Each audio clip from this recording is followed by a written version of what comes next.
I've got some exciting news to share with everyone in this Car Talks.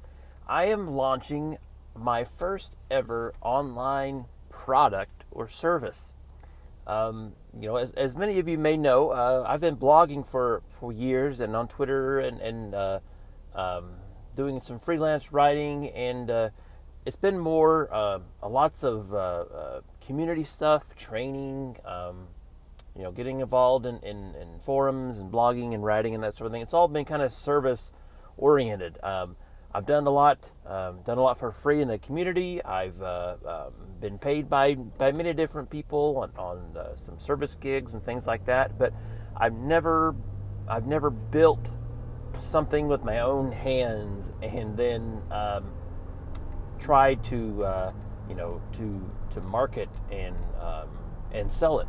And I'm finally able to do that now that I've quit my job on Friday. Just on Friday, it's been a crazy week so far. Just trying to just keep this ball rolling. So the service is called TechSnips, TechSnips at TechSnips.io, and this is an online service that provides really short, targeted, laser-focused, even screencasts on a number of different things.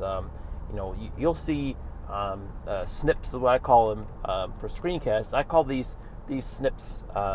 We can have anywhere from something on PowerShell. So how do I create a DNS record with PowerShell? How do I remove a Hyper-V virtual machine with PowerShell? How do I deploy an Azure App Service with PowerShell or with the UI? And there's even lots of stuff on Active Directory, on Pester, on VMware. We have some Veeam content in there. It's all about, the screencasts are all about really short, focused on just a particular scenario. So the whole idea of TechSnips is to kind of turn the traditional training model on its head. It's kind of like, it kind of reminds me of T-Mobile, how they say they're the uncarrier. TechSnips is kind of like the untrainer, because you will get training from these snips. So because they are so laser focused on a particular scenario, they're not, how to learn PowerShell, how to learn, product X, how to, getting started with, foo, or whatever you want to call it. It's not training. These are short screencasts, anywhere from, our shortest one of 52 seconds, anywhere from even 30 seconds all the way up to maybe 10, 15 minutes at the very max, because they're built in a way that there are no slides. There's never going to be any slides whatsoever. They just get down to brass tacks immediately. I've seen, I've taken a lot of courses, and I've done a lot of courses, and generally you have to kind of, for a 3-4 hour, 2 hour long course, you have to build up all this background ahead of time. You have to build up, the why, and you got to go deeply into the how, and you end up staring at a slide for a few minutes, and you're zoning out, and it's just a waste of time. Even if it's a demo, where you see somebody on a screencast going around and clicking and typing things and showing you things, 9 times out of 10, you'll always have somebody that feels the need to go into depth on something, go down a rabbit hole, and just stop what they're doing on the screen and yammer on and on and on about why I'm doing this. This is why. Here's all the 1,000 different scenarios that you could run into by doing this, and it just gets old. Naturally you just kind of zone out. You want to be able to learn something or to figure out something now. TechSnips is not about training. It's not necessarily even about learning. That's going to be a side benefit of it, but it's all about solving an immediate problem for a subscriber. So let me give you an example. So let's say you go to Google. Let's just say you're at your job, and I don't know. Let's just pick your manager drops something in your lap and says, "Hey, I need you to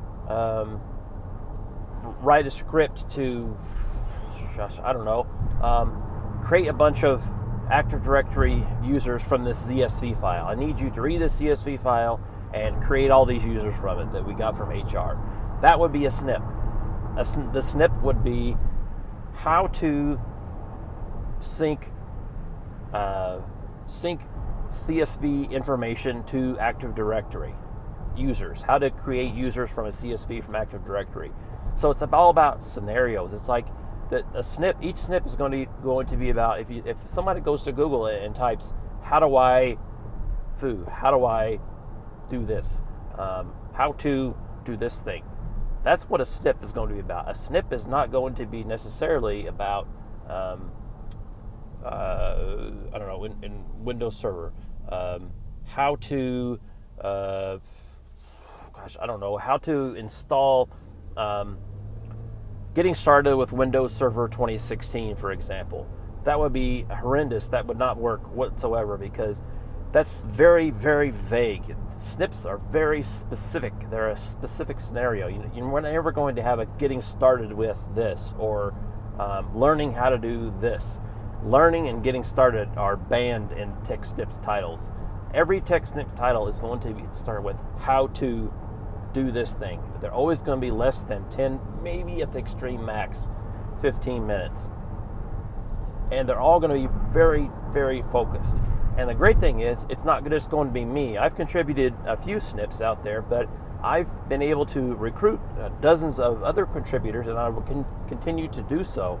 And I will, I'm kind of the facilitator of this. I've built the platform, and I am actively still, if you're interested, accepting contributors to that. And I will have a link in the description here on where you can go to sign up if you want. But so it's all about having other contributors do these snips, because one thing that I've seen with getting started with doing courses and getting involved with courses like Pluralsight or Udemy or any other Skillshare, LinkedIn Learning, any of these other training sites is they're really hard to kind of get started. Like, you have to go through this long kind of drawn out audition process. You have to come up with an outline. You have to make sure all the modules fit together in a subsequent order.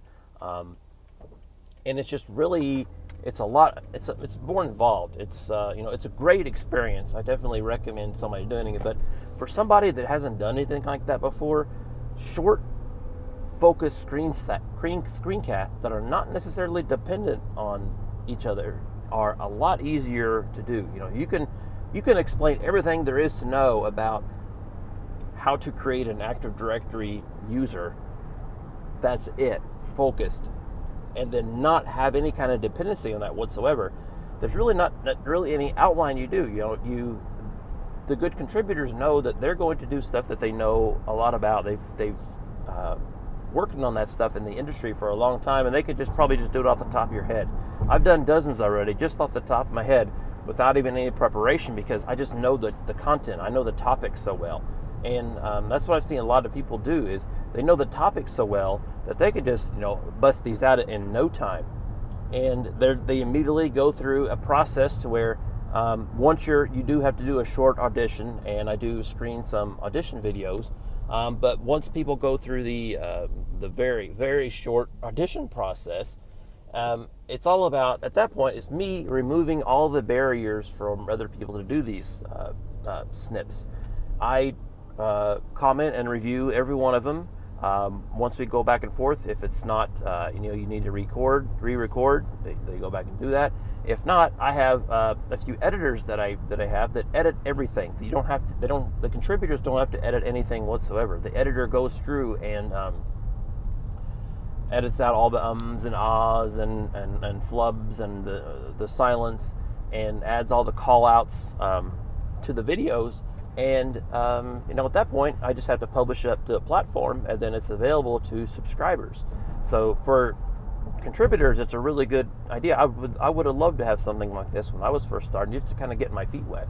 Once you get your feet wet on things, then you can decide, well, I'm going to start doing the longer courses and that sort of thing. And the best part about being a contributor is you get paid. I'm not going to have people go through this and not get paid anything. That's just that's not ethically right. So contributors get paid by I will share a percentage of the revenue with each contributors, and there's a few details in there of how much you get paid.